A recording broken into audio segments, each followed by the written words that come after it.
Hello, good day. Welcome to my channel. Medyo matagal tayo. Napakatagal natin na hindi nakapag-upload. Ang ganda sana ng aking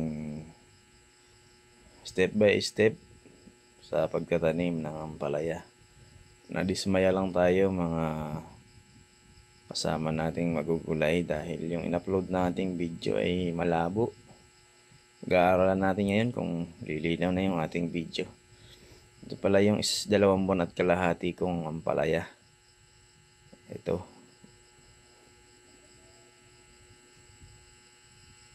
Hindi tayo nagpa 7 o nagpagapang sa side. Kasi wala tayong na-prepare na balag sa side. Yun sana yung maganda.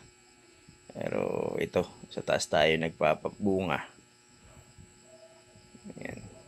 Bali 2.5 month ang ating ampalaya. Pero maganda pa rin, okay pa rin. Lumalaban pa rin. Ayan. Dinadagdagan natin ng organic. Nalagyan din natin ng 14-14 para lumaki yung bunga. Napakahirap i-manage pagka nasa highland. Ito yung disadvantage niya. Medyo pahirapan sa pagdidilig.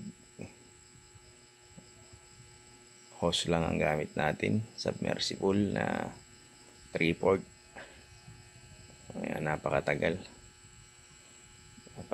ng pagdidilig. Pero lumalaban yung ating tanim.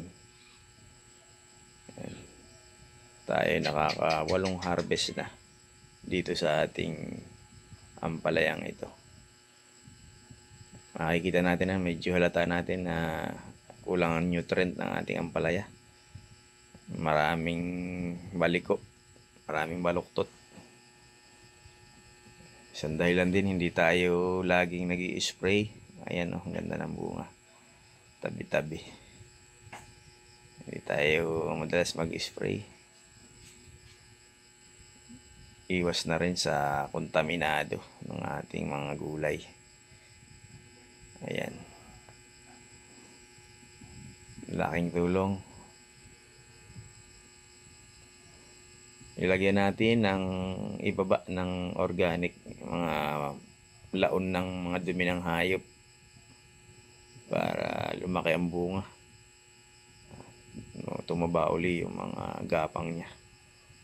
2.5 na pero ang gapang niya hindi pa ganun kahaba. Hindi pa sila nagpapangita. Kailangan patabaan natin para kitang kita pa yung langit. Hindi pa masyadong gumagapang.